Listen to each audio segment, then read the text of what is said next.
Hello everyone and welcome back to the Cyclocross Social podcast. Today a pretty special episode, the first of its kind here. We're going to have a number of round the table discussions with the 12 American junior riders who have been racing the World Cups in Troyes and Dublin. They will be sharing their experience, go over a couple of topics, not only the racing but also the cultural shock and everything basically. This is recorded between the World Cup in Troyes and before the one in Dublin.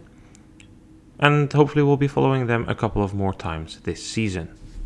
Before we start talking with the riders, with me here now is Geoff Proctor, who has directed this blog. He is directing it. Geoff, you have been running Eurocross Academy before. You've done a couple of national team blogs. This year there's a collaboration between USA Cycling and the Eurocross Academy to run the November and December trips for juniors. Could you tell us a bit more about that partnership?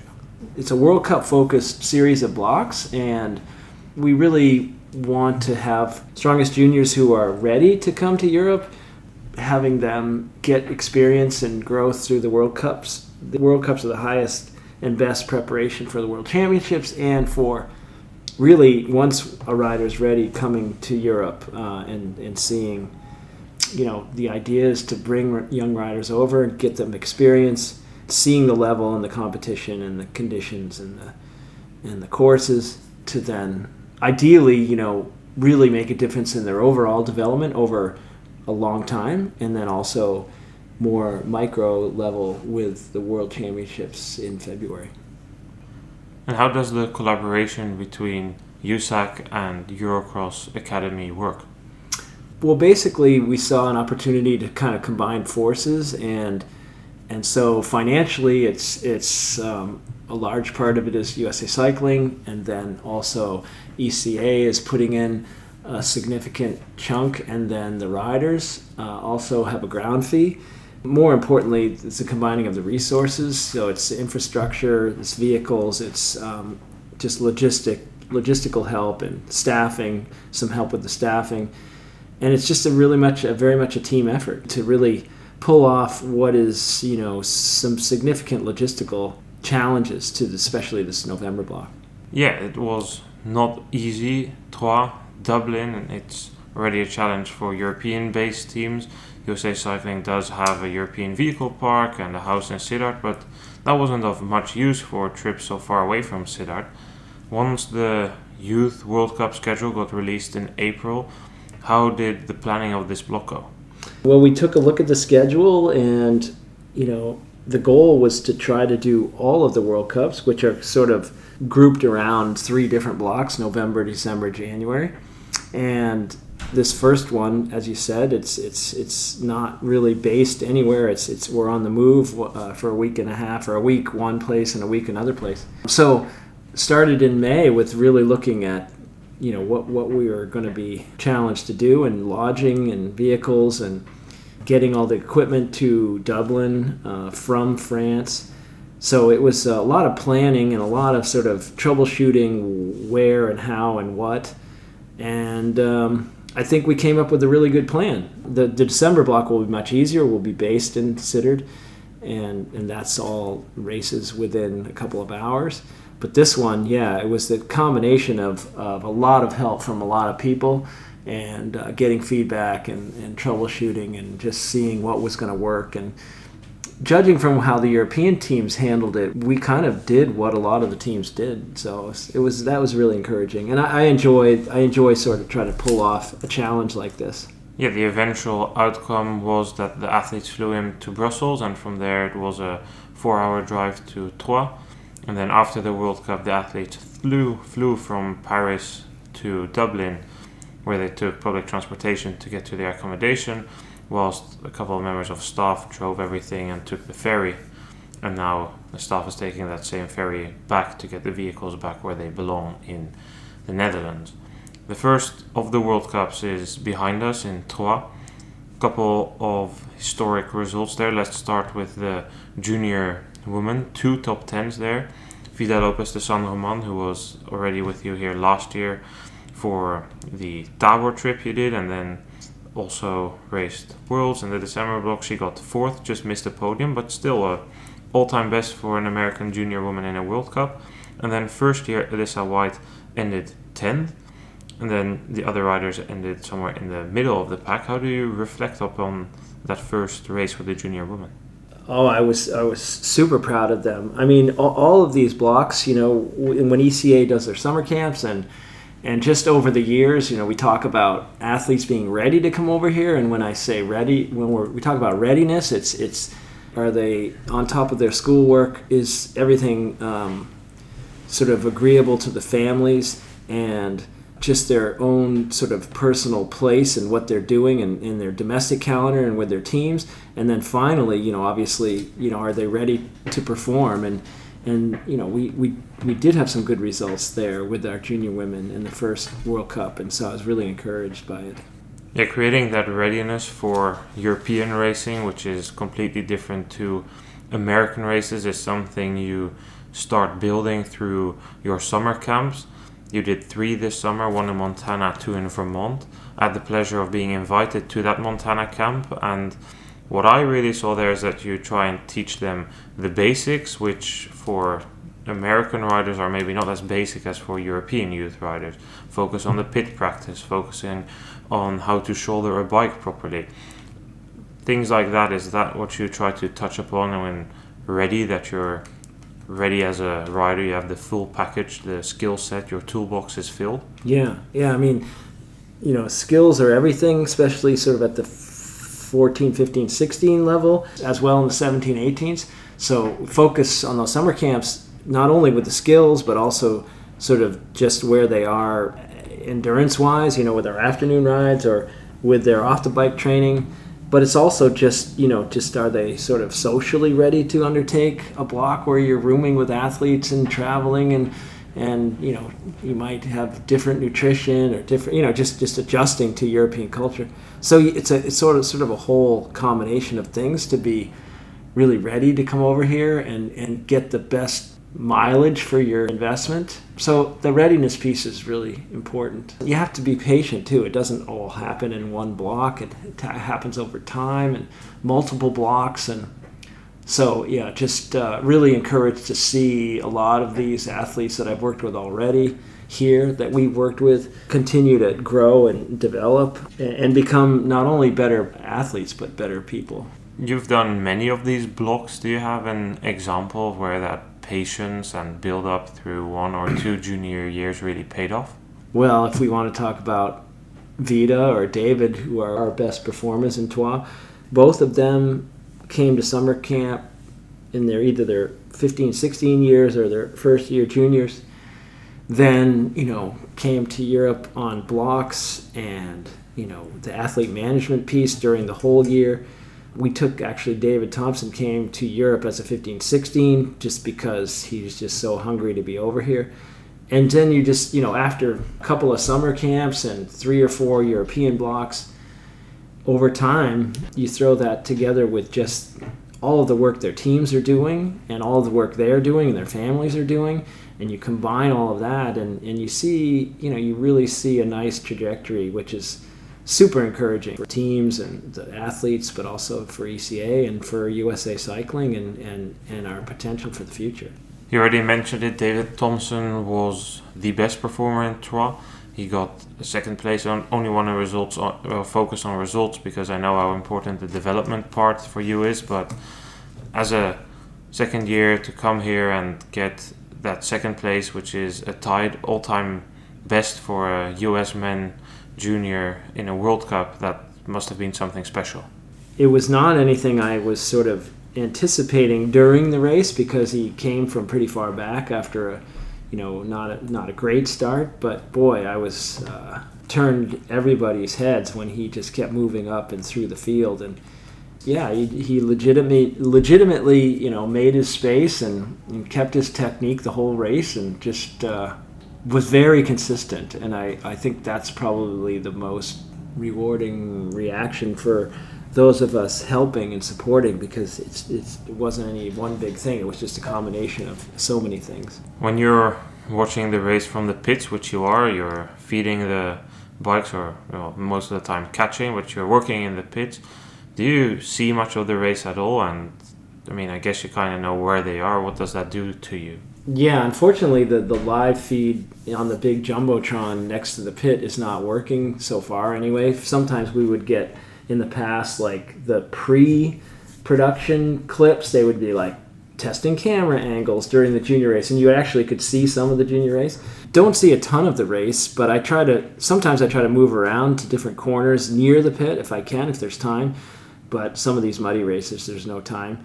So I have to rely on other people that are out and around the course, and we debrief with all the athletes extensively after the races to hear, what their impressions were and where they could be stronger and where they did really well. And so it's a combination of sort of interview and anecdote and maybe some live footage or looking at lap times after the race, and to piece together the sort of the narrative to their races.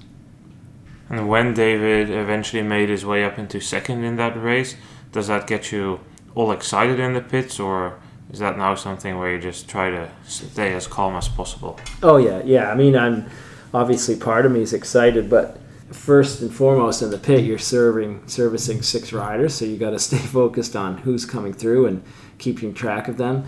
And as well, like, it's a slow progression, and it's sort of seizing the day, and if you're on a good day, seizing that day. But I really champion sort of the long-term commitment and just really watching the sort of breakthroughs. But it's more for me about the big picture. The big picture being development.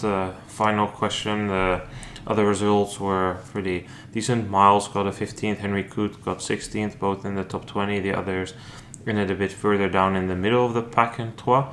Development, how would you say that has been showing? What types of development have you seen in this block? Maybe not only on a rider level, but also on a personal level. Yeah, I mean, we have a number of first-year juniors here, and so I've always maintained that ideally, it's a 2-year process for the juniors. So if you can get over here as a first year for 1 or 2 couple blocks, it pays massive dividends the next year. Some of the juniors that I've worked with that have done well at the World Championships, to a T, it's a 2-year process, and they end up culminating their junior years at the World Championships in their second year. So there's different kinds of gains. There's different gains with just adjusting to the culture, the food. They don't have their teams here or their parents, so they have to learn new routines and different support processes and that sort of thing. So you can measure growth in a bunch of different ways. But I have to say, that first weekend in Troyes this year with a number of our athletes was performance-wise really strong, and that's really encouraging that we're emphasizing the right things at the right time, and I've been really grateful for the opportunity to work with USA Cycling on this, and the athletes and their families. The athlete management piece is huge, and hopefully we can just keep building, because I think cyclocross is such an important discipline to the overall ecosystem and landscape of cycling. If you look at gravel, and you watch, say, the Gravel Worlds this summer, or whenever that was, in September, and you don't see sort of the core cyclocross skills at work in a race like that, then yeah, it's an incredibly important discipline for our young cyclists, whether they stay in cyclocross or go on to road, track, mountain. Thank you very much, Geoff. Thank you, Noah. With me here now are 3 riders who have made the November trip, racing the Troyes World Cup and the Dublin World Cup. Miles, Alyssa and James. Let's do a round of introductions first. Miles, could you shortly introduce yourself to everybody who doesn't know you? My name's Miles Mattern. I'm an American cyclocross racer, and I ride with CXD Trek Bikes team. I also race mountain bikes in the spring, but cyclocross is my passion, and we're here with the national team for this block. So does that mean cyclocross is by far your favorite, or maybe secretly that Olympic mountain bike dream? For me, it's cyclocross, my favorite discipline. It's what I enjoy the most. Then across the table of me is Alyssa Sarkisov. My name is Alyssa. I race cyclocross for CXD Trek Bikes. I also race road for DC Devo. And this is my first time racing in Europe for cyclocross. I'm first year junior. How's it been so far? Exciting to racing? It's fun. It's very exciting. It's a whole new, whole different type of racing. It's very exciting. I like it a lot. And to the right of me is James. It's your second trip here. Could you also shortly introduce yourself? I'm James. I race for the Minnesota Junior Cycling Team. And yeah, this is my second trip. I went over in December and raced for the Christmas period. Well, before you made it here, you all needed to somehow get here. How does that work in the US? Is there like a number of selection races? That's how it goes in the Netherlands. Does the national team coach decide? How does this work? There are like emphasis on certain races in the US to make selections from, but for this trip there weren't any specific races set in stone for selections. That's what they do for the World Championships, but for this trip it was more just everyone who was interested put in a petition through USA Cycling, and then the results from American races were evaluated to decide the team. How does it work for Worlds? Like, what races is the emphasis on? This year for Worlds, the emphasis was on Pan American Championships, National Championships. There's also a race in Cincinnati, and then the World Cups. But there's also a discretionary process for Worlds, so any rider that USA Cycling feels is competitive can be selected.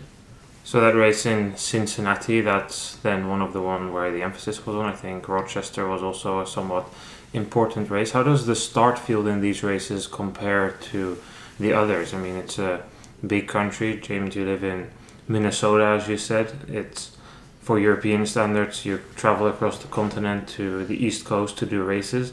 Is the start field quality of these races really that much higher than if you just race another one? The quality of the start is definitely much more intense here in Europe compared to America. There's no half wheeling in the starts in America, I'd say. So yeah, definitely the starts here are much more interesting, much more chaotic, but better in my opinion. In the US, how do the races compare, the ones that are used to select big races compared to the ones that don't? I think the turnout is normally higher. There's normally more racers, and the course quality I think is better. And these races they pick are normally on a higher stage with more spectators, more people showing up. How do you view that on the girls' side? How do the races compare? Well, just the American races, like, do you have the same competition every week? How much have you raced? How do you combine it with travel? I'd say in the US, it's 3 or 4 girls that I know I'm racing every single race, and they're always going to be there, and it's always going to be the lead group of the same girls. But here, everything is changing. I didn't exactly get to race the full race in Troyes World Cup, but in the US, the starts are much less aggressive, much less fast. Some of the races I can get the whole shot without really trying much, and kind of control the race more than here when you're kind of letting the race letting it happen, and seeing and adapting to what's going on while you have more power in the US races. The US races are far apart, then you travel the ocean to come and race here. How do all of you manage the travel? Well, I think it is exhausting a lot, traveling every week. I just keep my bags packed, just come back from a race, do my laundry, just repack it all. It is kind of exhausting, so it's nice when there's no racing to get a chance to train and get some good training and actually get some miles in, because it's really difficult to train and do school as well with so much travel. But I also think it's pretty fun, getting to see a lot of new places and hang out with my teammates and meet a lot of new people. It's pretty fun. Yeah, and traveling to Europe is obviously more difficult for us to come to these World Cups from the US than it is for people from European countries to have short travel to wherever the race is. And we have to come about for the World Cup last week we came 5 days early, 5 or 6 days, and then just focused on settling in, sleeping on the plane, and then trying to accumulate to European time right away. It makes you think about recovery a lot more than if you were just in the US doing a race that weekend and you're going to school in the week like a normal kid. You might forget about those things, but coming here reminds you how important the recovery is to be fresh and ready to go for the weekend. James, you're doing online school. Does that help make this possible? Yeah, 100%. I don't have to worry about going into school. I've been actually working on my school last night and this morning. It's more adaptive to where I can just work on it whenever I need to. Fit my schedule, puts me in control more. And how is it to adapt from the mindset of racing at the front of the races in the US, fighting for wins, to when you come here, race for still very good results, but a bit more in the top 20-ish area? It's just like a different style of racing. Like in the US, if you can be in the front group, there's like often a lot of like sitting up and like no one wants to pull, or no one wants to like put in too many attacks, or maybe it's like very like tactical race versus like here it's just all out the whole time. And like also the main difference for me is in the US you can like, if someone tries to pass you, you can afford to drop back from like third to fourth wheel. It's like not going to change anything. But here you have to fight for every position, because like anyone who gets in front of you could mess something up. And it's just like, it's more of a battle here than it is in the US. Like it's a battle the whole race instead of just the last lap. What would you prefer? I mean, Alyssa, you didn't really get to race much in Troyes, so maybe the others from your experience, both of you came here as first year juniors last year, now as second year juniors here. What do you prefer? Which style of racing? For me, the European racing style is like far more competitive, and it's like way more enjoyable. Like at the end of the race, it's just like super fun to just like have an all out like battle for 40 minutes versus like in the US it's kind of just like you're still racing, but it's not everything you have all the time, versus here it's just like you're fighting for not only to like get everything out of yourself, but you're like really racing the competitors and the course at the same time. Yeah, I agree. It's much more different, and I think the European racing where it's just all out battle constantly fighting, constantly taking up positions, constantly. It's much more exciting within the race, other than like we said, America, where it's more mind games playing and not as many people want to attack or pull or anything. So I think what Miles said was correct. I agree. What about the courses? I've seen a bunch of the USCX series races. I've Charm City, Renault, Rochester. How do they compare to the courses here, and how do you adapt to that? I feel like the courses here, like, they weren't that much crazier, but I think they're much more technical, and it also is, like, I noticed that it's usually always muddy here in the US. Like, we didn't have that many muddy races. I think it was like kind of slick for a couple. Like, I know we had like a muddy day, like day 2 of Go Cross and then day 2 of Rochester, but it wasn't as bad. And like, I also noticed that like something that they have here that we don't have in the US is like ruts. Like a lot of the time, like for most of the course in Troyes, like there's so many ruts in like almost every corner, and it was like never done that before, and it was pretty scary and like kind of like difficult to learn. It's kind of like a learning curve because courses were much different than in the US, but I still think they're not like that much crazier. At least the last race wasn't. Like in my opinion, it's the courses are more difficult, and that combined with the style of racing makes it like harder to have a clean race. Like in the US, it's like if you have any sort of like slip up or like crash in the race, it's like not normal or like not good, versus like here, if you can make it through the World Cup without any problems, that's like extraordinary, because the courses are more challenging. You're like pressed all the time. You have to stay smooth when you're like under physical stress, and then also the constant like fighting for position with other riders makes it harder to keep everything like running smooth and to like maintain your technique throughout the race. So it's like those factors combined make it a more technically like challenging. What was the most difficult race you've done here in Europe? I think last year probably Cookside, just because it's just nothing similar to anything I've ever raced before. It's like we don't have sand races in America. That was like a race where you're really racing the course more than anything else, and just like staying smooth. Even it's one thing to like ride the course in pre-ride and do everything well, but it's another thing to do it when your heart rate's 200 beats per minute. So that was probably for me the most difficult one.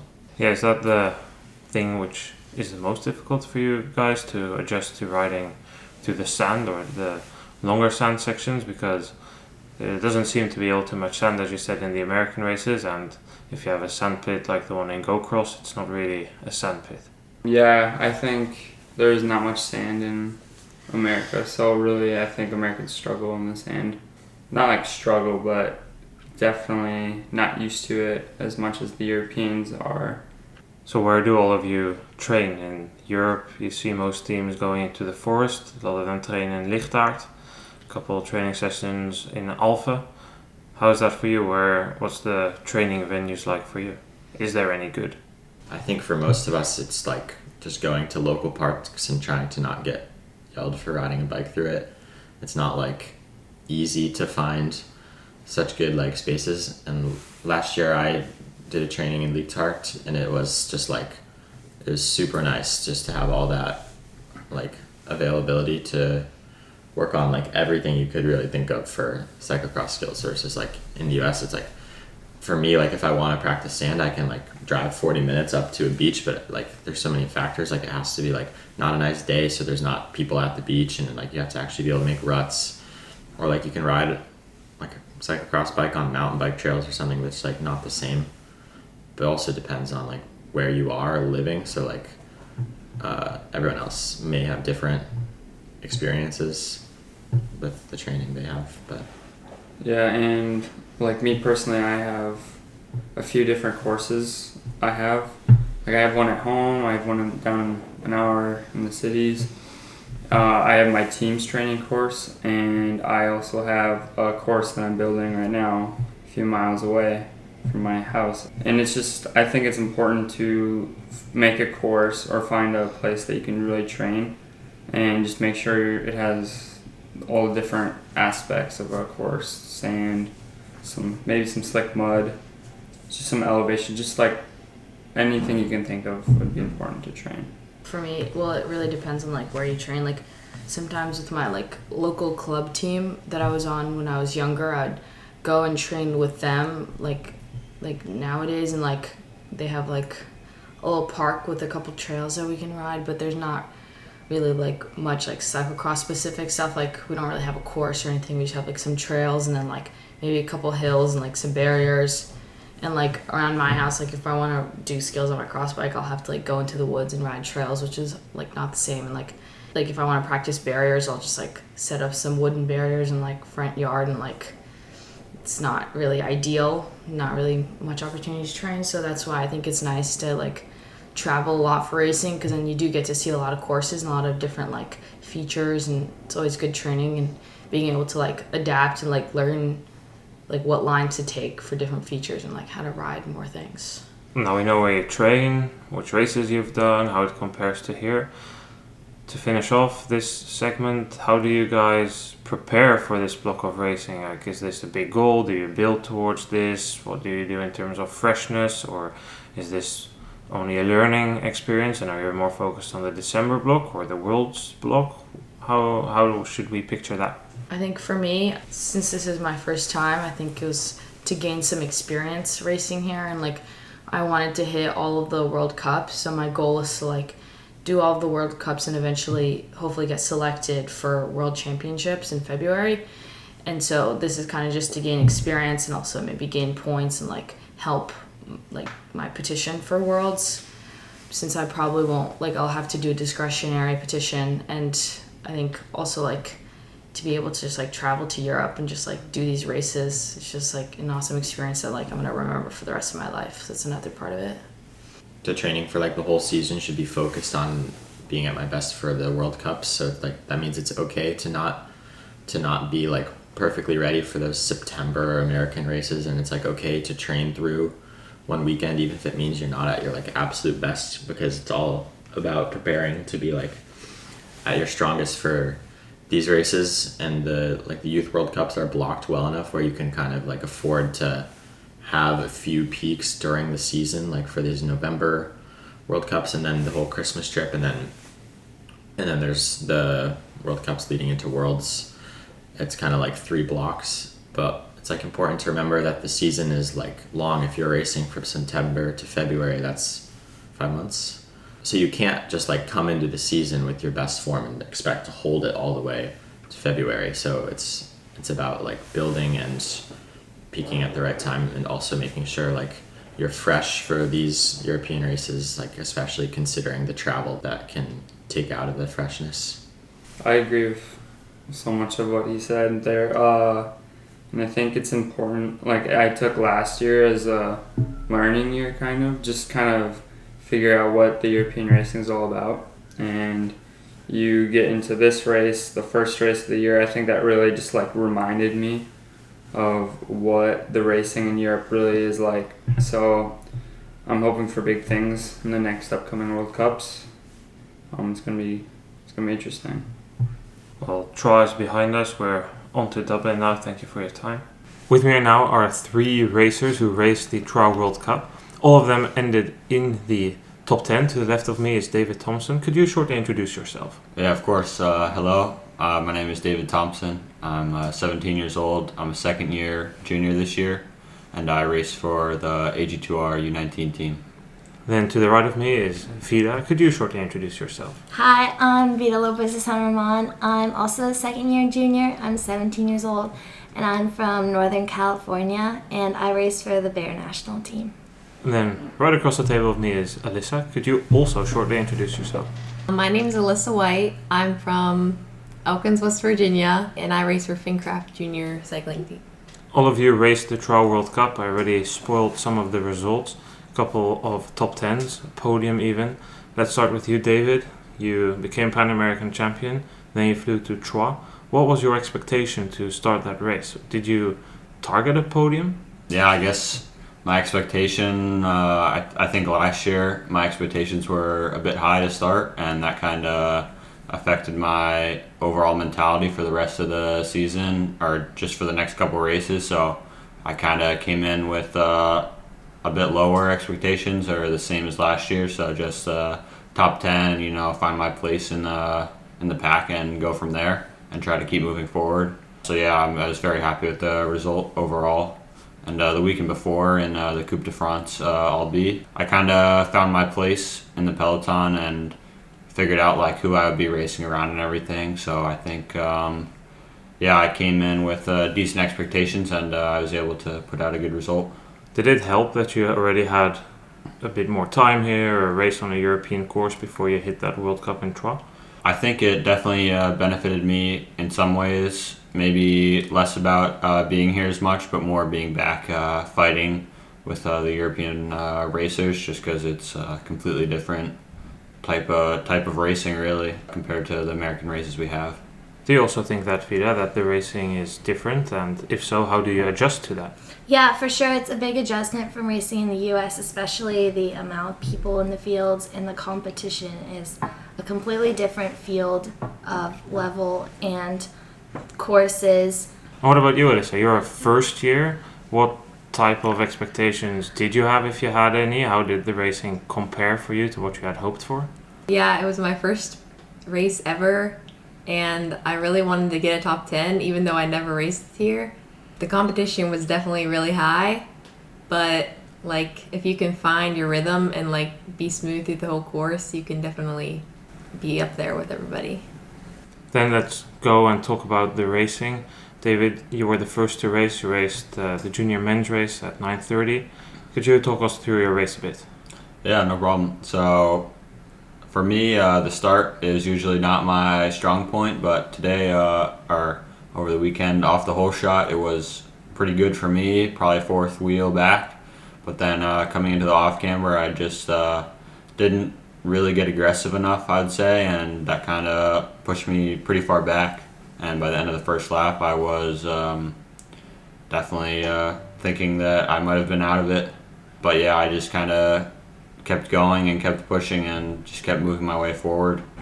And I got all the way back up to second place. What feeling took the overhand after the race? Happiness and pride because you ended second, which is a tight best result for an American junior men, or a bit of disappointment and eagerness to improve because, as you said, you lost like some 40 seconds in the first 2 laps and you came back to 15 in the end? Yeah, I'd say a bit of both.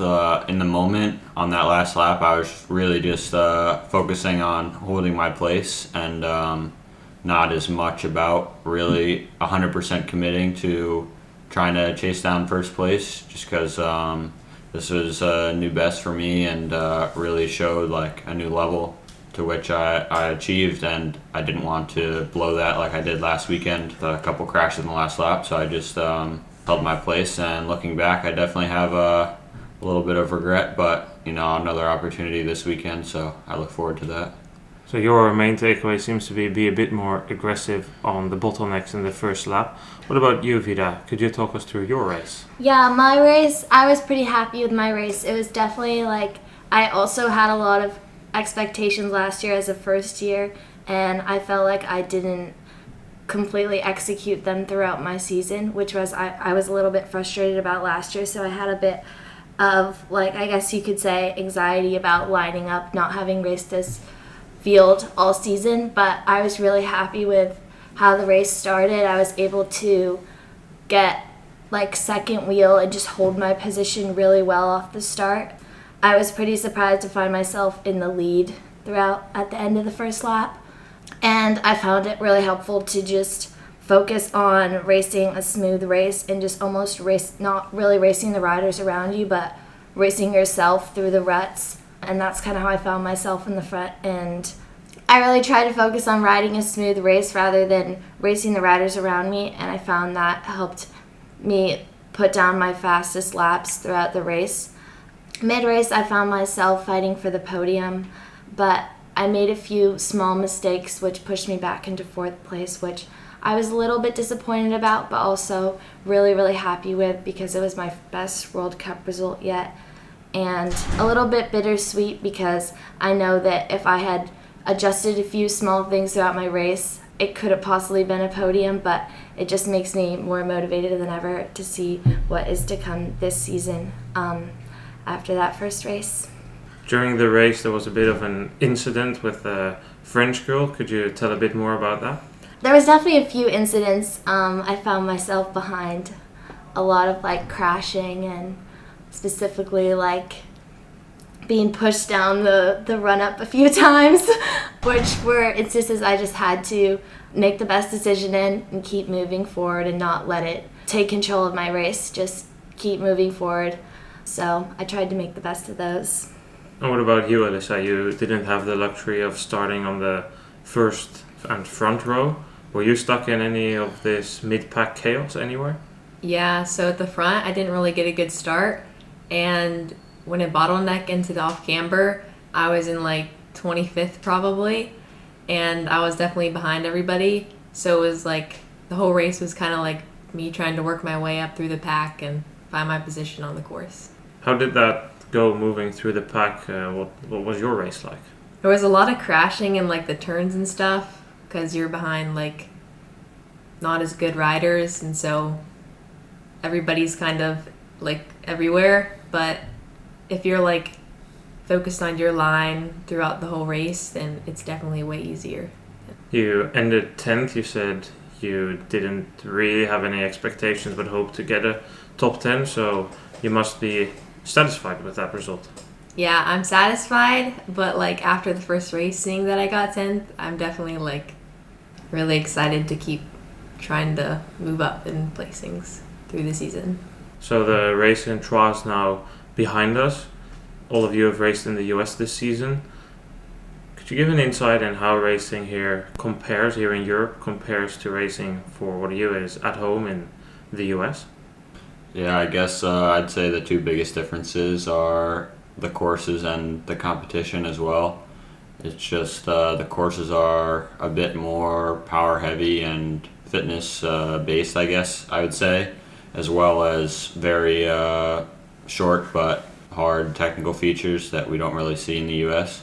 So it's just a bit of difference on the course as well, but also in the competition. Like if you kind of find your own rhythm and just keep your own pace, like you can ride through one group and go off the front or go out the back and just like in the blink of an eye, and everyone else will kind of just go around you. But in the US, I feel like everyone kind of holds that wheel a bit more, and really it's more about the groups that stay together. But here you're more on your own and just kind of doing your own thing.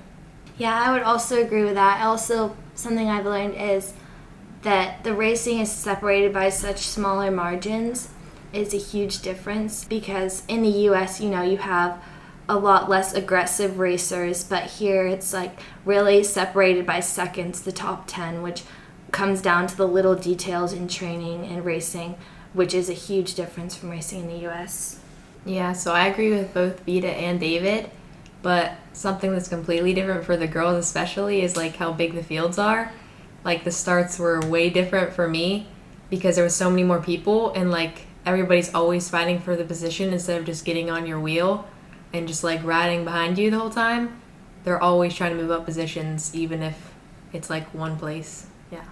And what about your skill sets? Do you think that European racing requires a completely different skill set compared to when you race in the US? I wouldn't say completely different, but it's definitely more fitness based. Like your technical skills need to be at like a certain baseline, I would say.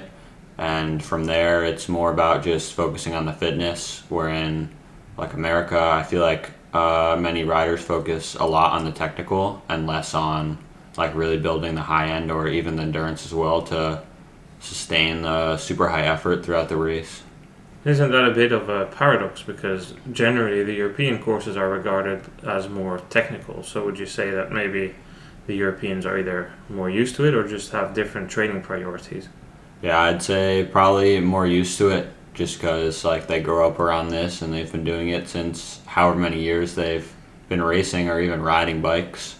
I've known some riders who live next to the Casterly Forest, and they would ride there every day, and just like they've been able to experience the sand and the type of ruts and everything just since they started riding a bike. So it's just a really different way of growing up and training over here.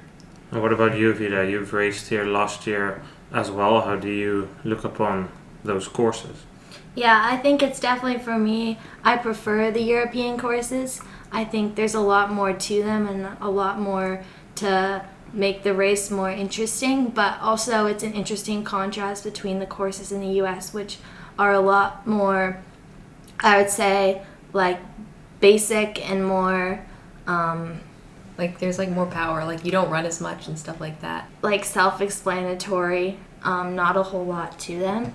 So that's a big difference between racing here, is adjusting to these courses, but a lot of them make the races, it's interesting to see the how each race plays out on these courses because of the favoring of different riders depending on the different obstacles and elements of the course.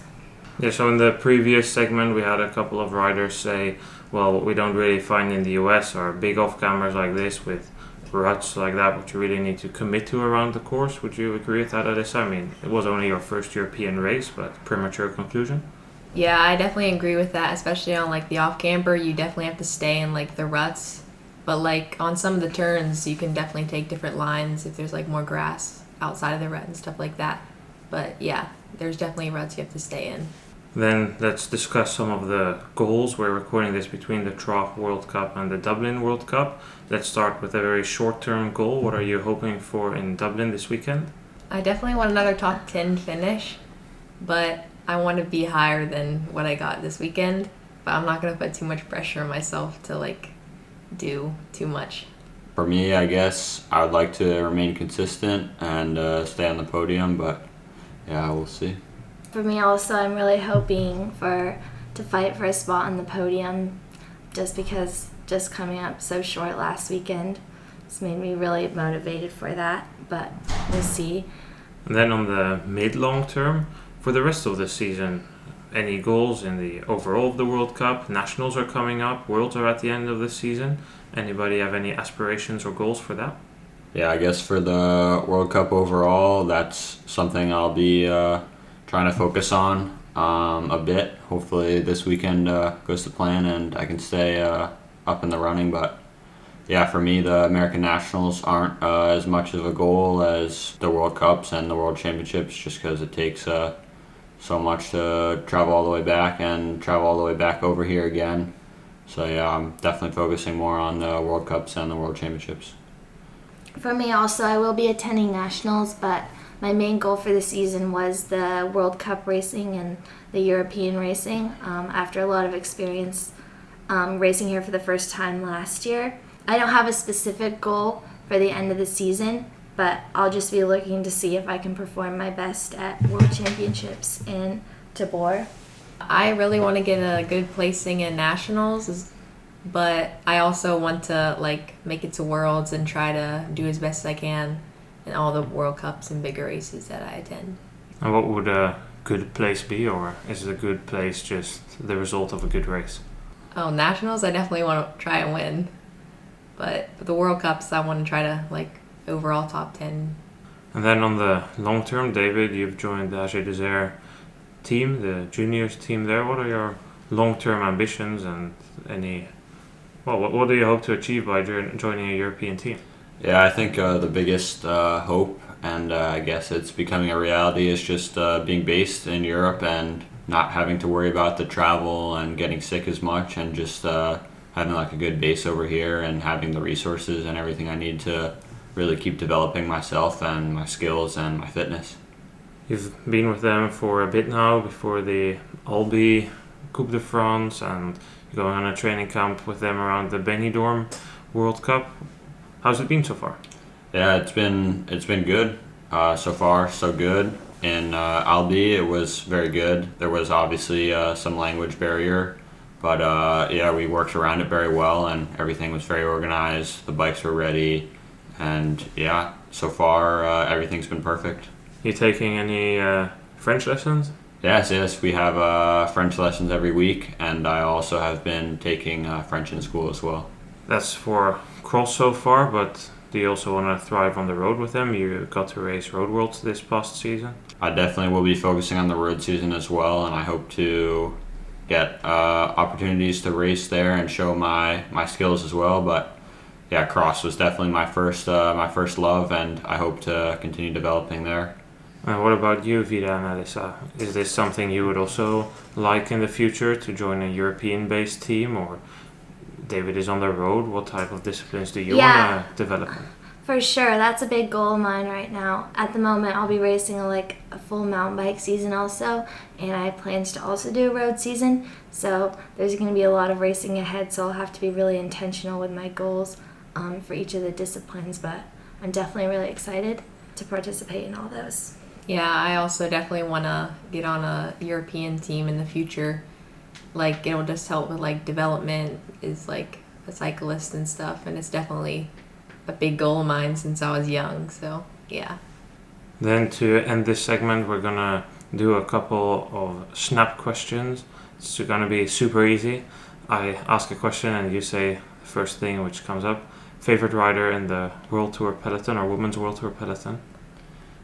Matthew Vanderpool. Tom Pidcock. Tom Pidcock. Favorite cyclocross rider from America? Stephen Hyde. Also Stephen Hyde. Claire Hansinger. Favorite course in Europe? Namur, 100%. I haven't raced Namur, but I think it would be my favorite course if I raced it. I've only raced once, so probably the last one I did. Favorite food you've cooked this week? Oatmeal. Our burrito bowls yesterday. Also the burrito bowls. And then finally, your takeaway on yesterday's ride through the mountains? Yeah, I was actually quite surprised by the length of the climbs here. Really eye-opening to see that they actually had decent climbing here. Yeah, really, really good climbing. Little too much wind though, but so cool. Yeah, it was so pretty. The mountains were way bigger than I expected as well. The wind was kind of crazy, but it was really fun. Yeah, it looked like Lord of the Rings up there, and the scenery, the fog, the wind. The only thing which was missing was some guy standing there with a gigantic beard. But it was a pretty good ride. Would you place it in the top 3 road rides you've ever done? Some have said so. Definitely up there, yeah. I'm not sure. I'd say top 10, but Yeah. I don't know about top 3. Okay, well, we just concluded the top 10 is a decent placement as well, so I think we can finish on that note. Thank you for your time and good luck this weekend. Yeah, thank you. Thank you. Racing in Europe is more than just the racing, actually. It's a full trip where we do a bunch of other stuff. With me now are 3 riders to talk about this. On my right is Otis. Can you introduce yourself? Yeah, so my name's Otis. I am a second-year junior from Pennsylvania.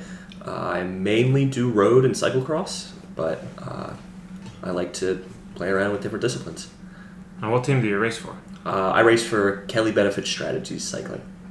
And now across the table with me is Maddie. I'm Maddie Fisher. I'm from Virginia. I'm a second year, and I mainly race cyclocross and mountain bike, and I race for Blue Ridge Cyclocross. On the left of me is Calvin. I'm Calvin Conway. I really like to race cross. I'm from Indiana, and I'm racing for Ignition race team. So we've been here now for over a week. It's just ahead of the World Cup in Ireland. We've done some riding, some racing. Apart from the racing, what's the most fun stuff you've been doing here? Probably the last week here, or last few days in Ireland, with all the boys in like the same house or unit. It's been really fun to cook breakfast and lunch and dinner together. I don't know. Yeah, cooking for ourselves is a very fun dynamic because somebody always has to clean up afterwards, and nobody wants to do that. Everyone wants to do the fun part at the start and not cleaning up, so we just kind of force each other to do it. Yeah, it's nice staying in the same house as all the girls because we paint our nails together and cook together, and it's a good team aspect. But which cooking is better, the one in the kitchen or the cooking on the bike? Oh, I think Calvin cooks on the bike. cooking on the bike is definitely better than cooking in the kitchen. You should see Calvin's mad steves on the bike. Yeah.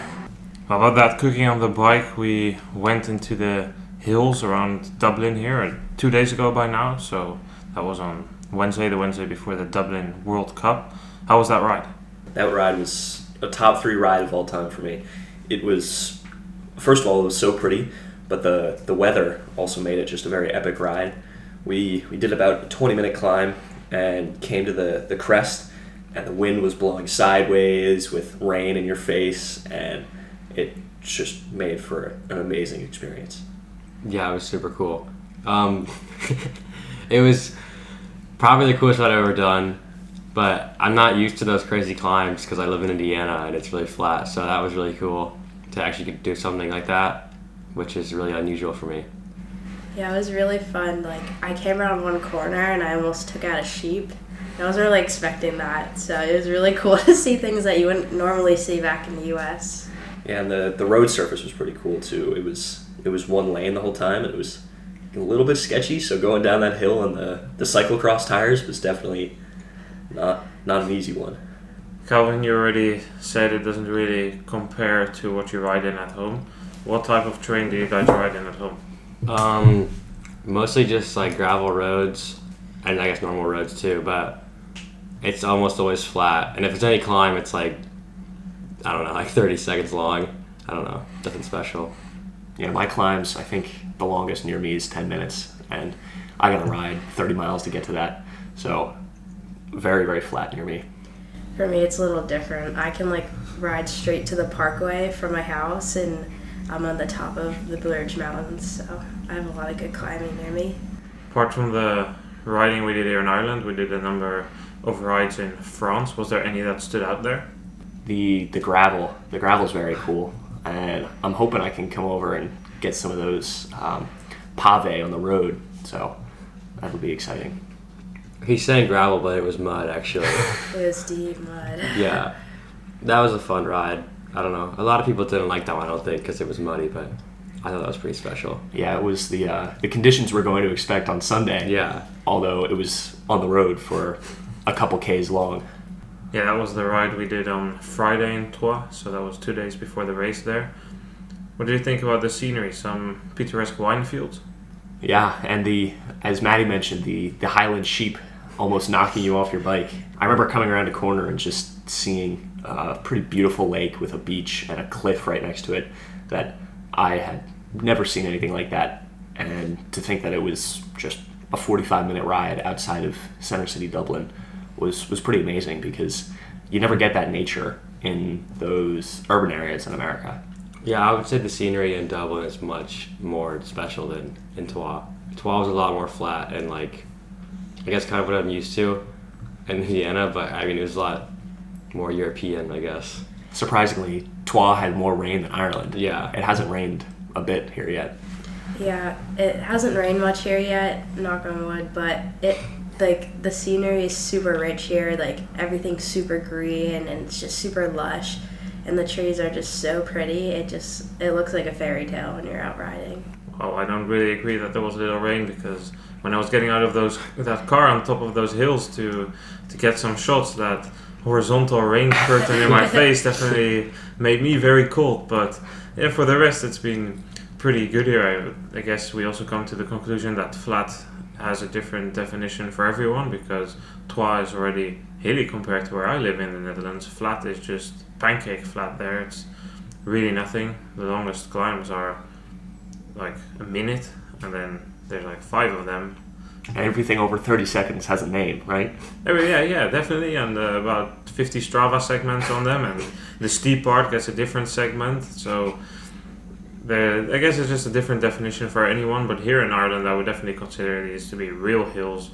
Like as you said, a 20-minute climb here, going from sea level to 400 meters above sea level. So yeah, pretty significant climbing there. How were you feeling with all that training, that travel, the freshness? I'm feeling a lot fresher this week. I think that's probably because the travel day this week was only a 2-hour plane flight instead of a 6-hour overnight flight. Although that plane flight was not exactly the smoothest plane flight with the air traffic control strikes. Yeah, we were there for a while. This is sitting off the ground, so that was a bit tricky. And I did not feel very good the next day. But that big ride on Wednesday really opened me up, I think. And I'm feeling pretty good coming into race weekend. Yeah, sometimes it's good, but sometimes like you have to keep your stress low and try to stay healthy, because it's really easy to get sick here. Like right now I kind of have a little cold, so it's really important to try to keep your routine like, stress-free and healthy. Apart from all the riding, we've also done some sightseeing. Any thoughts on that? Troyes was one of the most beautiful cities I've been to. Picturesque, cobbled streets, winding, and just colorful buildings everywhere. Yeah, I've never been to Europe before, like in general, so that was pretty cool to see Troyes. As just like seeing all the old buildings and stuff that we don't really have in America or anything. Yeah, everything was just super old and beautiful. It's something that you don't really see in the US at all. How do you keep a balance between riding, racing, and enjoying some scenery and a different culture than you have at home? Well, if you're David Thompson, you don't enjoy any scenery. You just sit in bed all day, because that's the most optimal for the legs. But I think we managed to balance it pretty well. We've done a sightseeing day a week for each location, and that doesn't really cause too much harm on the legs. So I think a lot of the sightseeing is during the rides too, so it's pretty easy to balance that. I'm pretty lucky that my parents are staying here in Dublin as well, so I've been having some times where I go out with them and go get a coffee and see what's around, so I'm pretty lucky that I can just go walk around with them and see what's up. I mean, I know you guys are joking there about David, and you respect him and respect his decisions, but it does show some of the challenges that you face when you're here, because what is the most optimal? Is it the most optimal to do a walk through Troyes the day before the warm-up, 2 days before the race? Probably not, but you try to balance it. You try to limit the number of steps you put, but at the same time you want to see something. You're on the other side of the world, so yeah, it's a pretty interesting dilemma that everybody is faced with. And I mean, if you're racing the Tour, you've been to all these places in France, but you've really only seen the road, but there's so much more. So Calvin, how good is it to see all those references to the cycling team?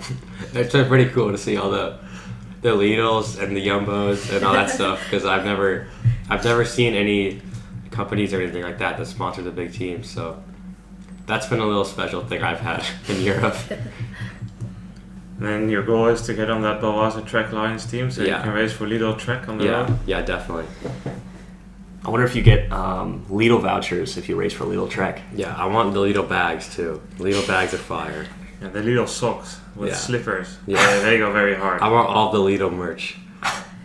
sometimes I feel like on the training rides it's really cool to be representing our country because you kind of feel like a celebrity every time we're out, like construction workers and just pedestrians are just chanting USA all the time. It's really cool to be out here. Yeah, our group has come past a lot of kids walking to or from school, and it's really funny to hear them say, like, or cheer for us, like Team USA, or in France they would say, like, go, go, go. Yeah, or And we meeting know them that's in a dining hall. Yeah, meeting them A bunch of kids in a dining hall. They were heckling us. Yeah. But it's funny to hear them try to speak English, because it's similar to, like, if we were to try to speak French. And they always come up with the funniest things to say to us. Yeah, they do.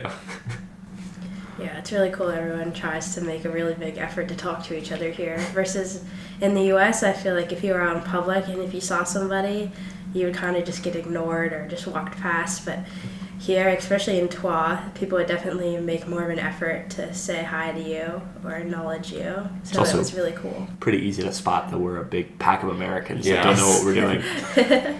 Especially when we're riding on the right side of the road. We're supposed to be on the left. Yep. With 12 and a car behind. Yeah.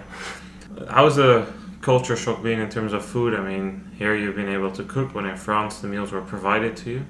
The food itself isn't that much different, but the kind of timing around it, they don't snack as much here. Us Americans love to snack, and it's kind of just big meals, same thing every time, which isn't too much of a shock from American food. It's kind of the same pasta and bread and chicken. Bland pasta. Lots of chicken. Yeah. Though it's still pretty big meals, like quote-unquote big meals, I feel like they're not as filling as American dinners. Like, I'll have a big dinner and go back and still be hungry. And then recently in Dublin, we've been having, we get to cook ourselves like HelloFresh meals and like burrito bowls. And last night we did a Friendsgiving dinner. It felt a lot more American, and yeah, it was kind of nice to have our food. How was that Friendsgiving dinner? It was good. There was not enough space in that room for us. Yeah, there were a few mishaps with the cooking too. Yeah. Otis, what did you bring to? Yeah, I brought raw chicken to the dinner. So, You want to take out your own teammates before the race? Dude, it makes me look better because I'll be finishing ahead of them, right? So much for friends. You want to have them out for nationals as well? I think that would make a return. Yeah, I don't think it would last that long. Yeah. The chicken was not the best thing we've had here, but what was the best thing you've had here? Probably Miles' mashed potatoes. Yeah, Miles' mashed potatoes were Or- so good. Henry's ham. I was really down with Henry's ham. Yeah. Or my maple syrup bacon that I made yesterday morning. I think that was pretty bomb. That was pretty fire. No, I for the mac and cheese. Mac and cheese was pretty good. I think eating eggs and cheese every morning is pretty good too. Yeah. Otis cooked some mean eggs and cheese. And French toast. We haven't seen that since the first day though. Maybe that'll make a return. Maybe Sunday night. Post-race meal? Post-race French toast. Yeah. Yeah, I'm really excited for our coffee shop stops today on our easy ride. That's one thing that I feel like America can't really beat is the European coffee. It's so good. I don't know about that. I like American coffee better than European coffee because Europeans do just espresso and everything. And Yeah, it has some taste. Yeah, it Unlike has its American, flavor. which is just the drainy drop which is left at the end of the day. I don't know. I make my own coffee and it's pretty good. Yeah, okay, maybe. Maybe your coffee is good, but Yeah, I think most of us agree that European coffee's better. I think we should have a coffee off. I think we should. okay. When you come back for Christmas, Yeah. bring some American coffee. Not your own made, just from a store there. I'll drink it cold and then we'll test. Well, I have to. I gotta bring the pot and everything. It's a process. That's the thing. Okay, well, let's end with some quick snap questions. I'm going to give you a dilemma and then everybody quickly gives an answer. So, Grifo or Limas? Grifo. Grifo. Limas. Rain or torrential rain? Torrential, torrential rain. Torrential rain. Tarmac or gravel? Gravel. Tarmac. Gravel. Racing road or racing mountain bike? Mountain bike. Mountain bike. Road. Favorite rider? Kevin Kuhn. Wow. Wow, I'd say wow too. No. Filippo Ganna. Okay, good. Thank you for your time. Good luck this weekend. And we are on to the next segment. Then it's time for the final segment. We have 3 brand new riders joining us. To the right of me is Henry. I'm Henry. I'm from Manchester, Massachusetts. I ride for Competitive Edge Racing, which is also based out of Massachusetts. You're a second-year junior, first time in Europe. How's it been so far? It's been a lot. Everything's kind of new, so a lot of learning experiences. Then across the table of me is Lidia. I'm Lydia Cusack. I'm from Washington D.C. area. I race for CXD Trek bikes. And left of me is Lyllie. I'm Lily Sonneman. I also race for CXC Trek Bikes, and I'm from Madison, Wisconsin. All first-timers here in terms of racing cyclocross, although Lidia, you told me before that you've been in the Netherlands before for some riding. How does it compare here in Ireland to what you've seen before in Europe? Yeah, I've raced in Belgium and the Netherlands before on the road. So far here it's been a lot hillier, and we haven't raced here yet, but we'll see how it compares. Maybe it's nice. I mean, you say you've raced on the road before. What about the others? What is your background, full-time cross or other disciplines? I do mountain biking in the summer usually. I got into cross first, but during the pandemic I picked up some mountain biking, and I enjoy doing that during the summer. I do mountain biking as well. I plan to do a full UCI mountain bike schedule in hopes of making the World Championships team. The race in Troyes is behind us. It's racing in Europe. How do you guys reflect upon that race? Maybe comparison to the US or just a general takeaway? How did it go for you? What's the main lesson you learned there? Pretty proud of myself, the way I put myself out there. Early on, I was actually in the lead, which I did not expect to happen considering it was my first World Cup. I definitely want to push a little harder on the second lap. It's really different from US racing. The second lap is really fast when it typically isn't in the US. Race usually ramps up as it goes on in the US, but here in Europe it just starts really fast and it just holds that pace. So at the end you're barely holding on, which I'm not necessarily used to.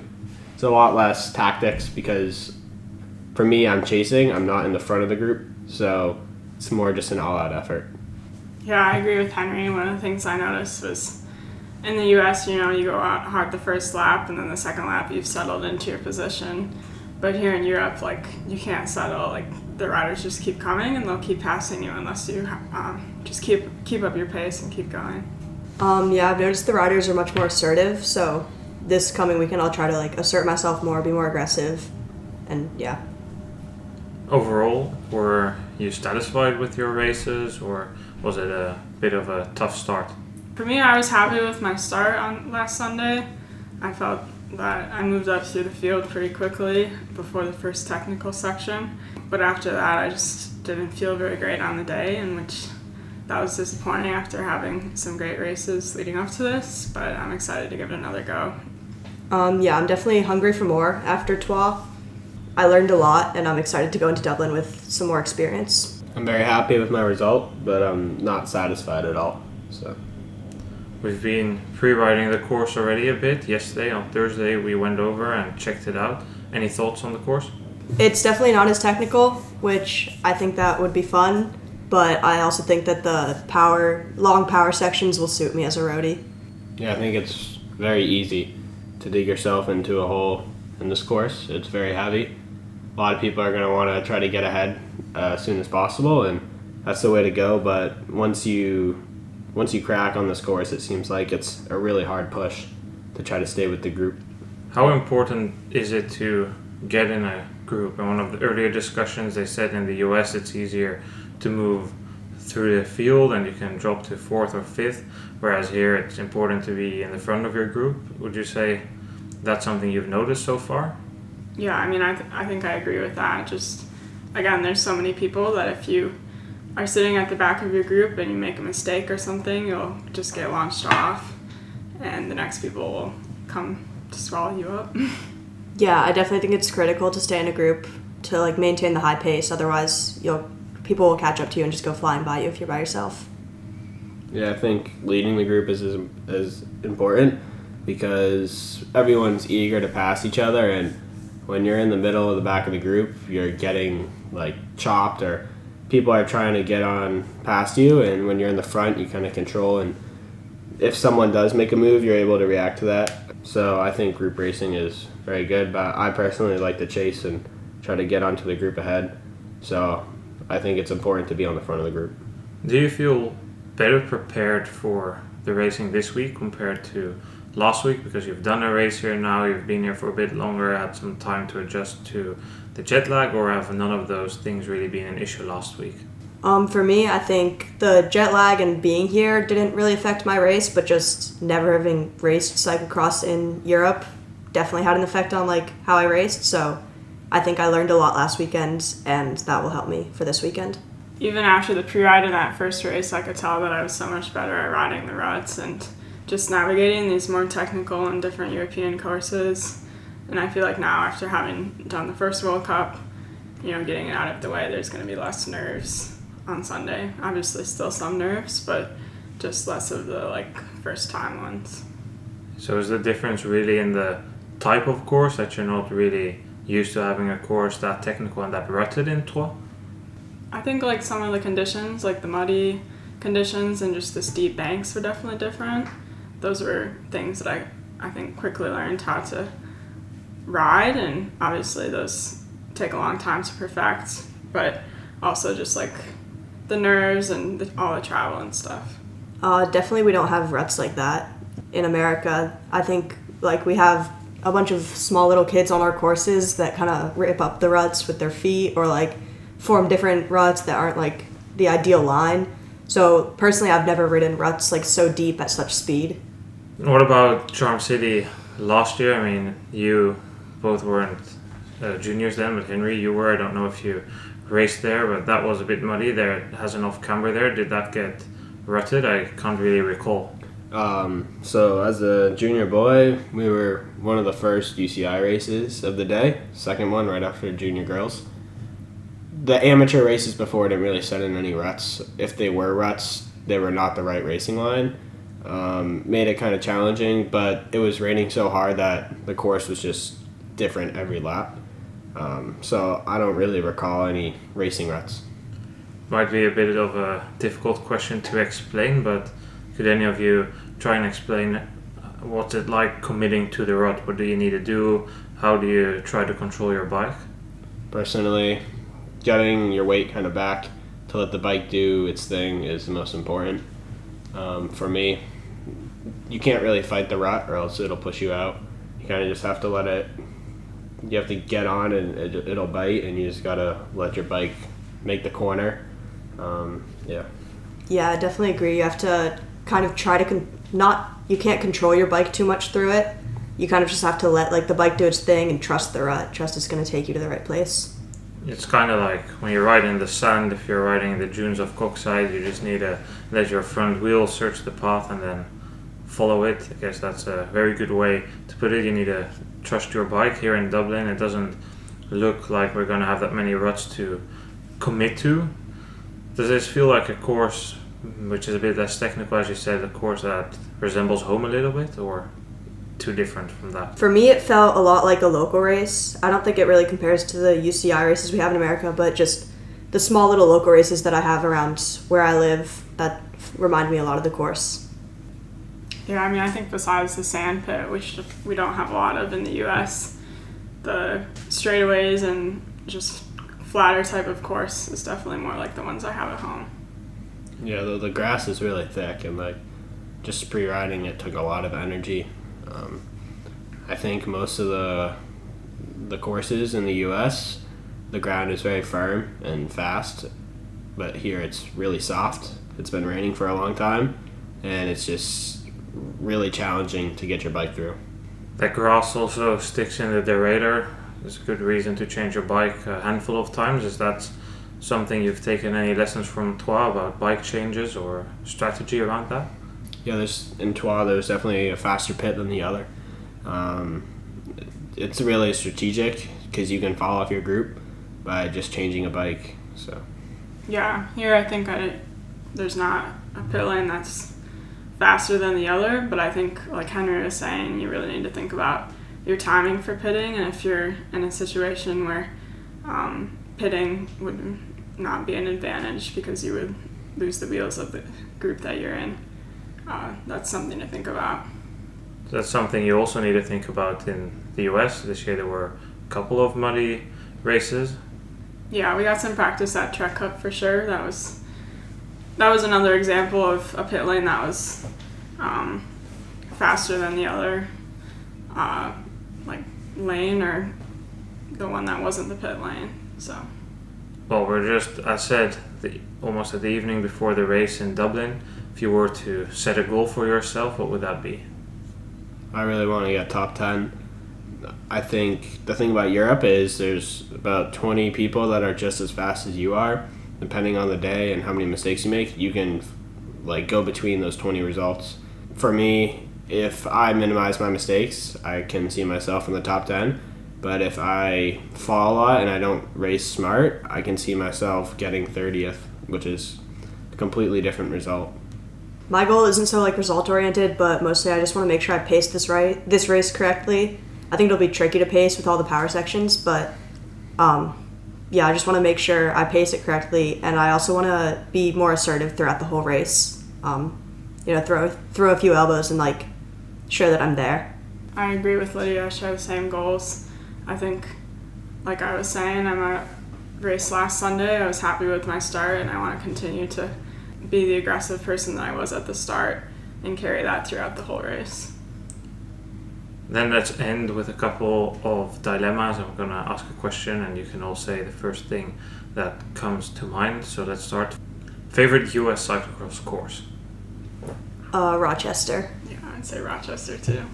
I'm going to say Charm City. Favorite US cyclocross rider? Curtis White. He's my coach. He's my coach, so I kind of have to say that. And also, he is my favorite. He's a big mentor to me. So. Probably Curtis as well. It was nice to see him win nationals last year. I'm gonna say Brenneman. Favorite race you've ever done?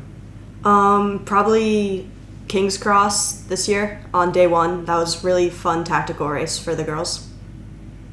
I'm going to say Trek Cup. I really like the conditions this year. I enjoy the mud. And that one being really close to my home, that one's always a fun one. Definitely this past weekend in France. Okay, and then finally, your favorite tire thread? Chicane. Dune.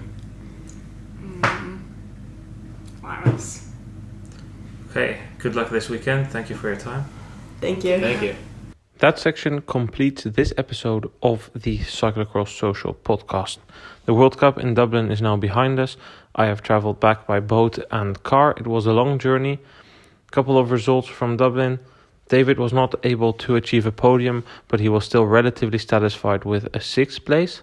Henry was able to improve on his result and achieve his goal. He ended 10th. The other results in the men junior race were James, who ended 22nd. Miles was not feeling super fit on race day and ended 24th. Calvin was 31st and Otis was 33rd after a puncture. In the junior women's race, Vida was in the mix for a podium for a long while, but ultimately had to settle for 5th. Alyssa White missed a top 10 after a crash in the first lap. She managed to recover to 11th place. Alyssa Sarkisov didn't have a snap chain this time and managed to finish 17th. Lidia Klusak, Lyllie Sonneman and Maddie Fisher ended 23rd, 24th and 25th respectively. Hopefully you guys enjoyed this episode. You can give feedback if you're listening on Spotify by hitting the Q&A icon. Else you can send an email to noah@cyclocross.com. So noah@cyclocross, make sure to add that third s.com. And I look forward to hearing from the people who give feedback. I hope to follow these juniors a bit more during the season and kind of give an insight on how a junior season looks like. A bit of a different angle also from the American perspective. Thanks everyone for listening. We will be back this weekend when we discuss the Super Prestige in Boom and the World Cup in Flamanville. See you guys then. Goodbye.